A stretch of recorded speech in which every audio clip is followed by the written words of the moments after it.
देख क्या देखो क्वेश्चन, भूमि के एक बिंदु से जो मीनार के पाद बिंदु से 30 मीटर दूरी पर है, मीनार के शिखर का उन्नयन कोण 30 डिग्री है, तो मीनार की ऊंचाई ज्ञात कीजिए। यानी कि ये क्वेश्चन 4 नंबर का है, आपको मैं बता दूं 4 नंबर का क्वेश्चन है। अगर जब भी एग्जाम में पूछा जाएगा 4 नंबर का पूछा जाएगा, ठीक है। भूमि के एक बिंदु से जो मीनार के पाद बिंदु से 30 मीटर दूरी पर है, यानी कि ये समझिए आप, यहाँ पर कोई मीनार है। क्या है, यहाँ पर कोई मीनार है एक,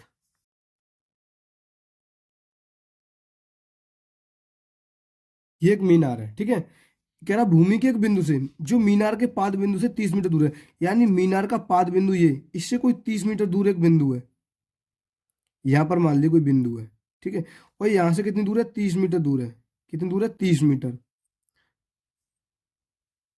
30 मीटर दूर है। मीनार के शिखर का उन्नयन कोण, मीनार के शिखर का उन्नयन कोण 30 डिग्री है। यानी कि यहां से जब आप इसे मिलाएंगे यूं करके, तो यहाँ पर जो एंगल बनना है ना वो 30 डिग्री का बनना है, 30 डिग्री है। तो मीनार की ऊंचाई ज्ञात कीजिए। ये मीनार की ऊंचाई है, ये आपको निकालनी है एच। एच आप इसे नाम दे देंगे ए बी सी, या ए बी सी, कोई दिक्कत नहीं है उसे, ठीक है। आप किसी भी तरीके से आप नाम दे सकते हैं। अब समझिए आप यहाँ पर, तो यहाँ पर जो एंगल बनता है ना, ट्रायंगल बनता है। जहाँ पर जो त्रिभुज बनता है वो हमेशा समकोण त्रिभुज बनता है। कैसा त्रिभुज बनता है, समकोण त्रिभुज बनता है। यानी पूरी त्रिकोणमिति के अंदर और ऊंचाई दूरी के अंदर और त्रिकोणमिति के अनुप्रयोगों के अंदर जो त्रिभुज पर बात चलती है वो समकोण त्रिभुज चलती है। तो यहाँ पर लिखेंगे ये त्रिभुज कौन सा बना है, समकोण। तो लिखेंगे त्रिभुज ए बी सी में, यूं लिख देंगे समकोण त्रिभुज ए बी सी में, समकोण त्रिभुज ए बी सी में। ए बी मीनार की क्या है, ऊंचाई है,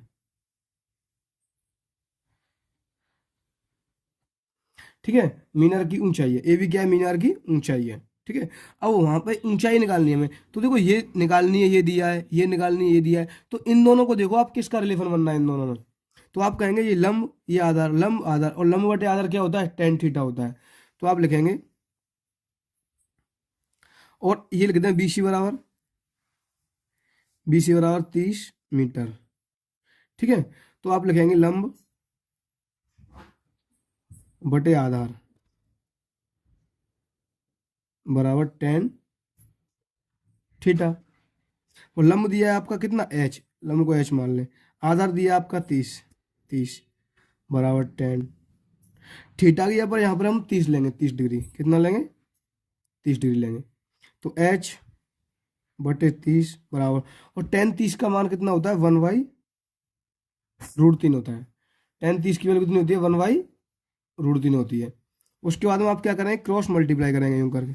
एच का मल्टीप्लाई इधर होगा √3 में, तो जाएंगे √3 एच बराबर ये हो जाएगी 30 इधर, ठीक है। यहाँ से जब हम एच निकाल लेंगे तो यहाँ पर ये गुणा में, तो इधर भाग में पहुंच जाएगी।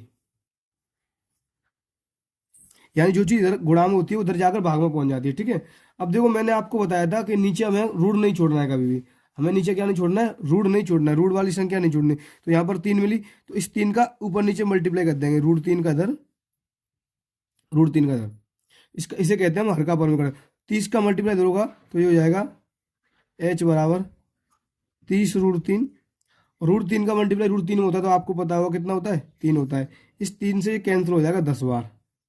तो यहाँ पर जो एच आएगा, जो ऊंचाई निकल के आएगी वो आपकी आएगी 10√3 मीटर, ठीक है। जो एच निकल के आई आपकी, ऊंचाई निकल के आई आपकी, कितनी आ गई, 10√3 मीटर। तो ये आपका आंसर आ गया, ठीक है। अगर आपको वीडियो अच्छी लगे तो वीडियो को लाइक करना, चैनल को सब्सक्राइब करना बिल्कुल ना भूलें। मिलते हैं नेक्स्ट वीडियो में। जय हिंद, जय भारत।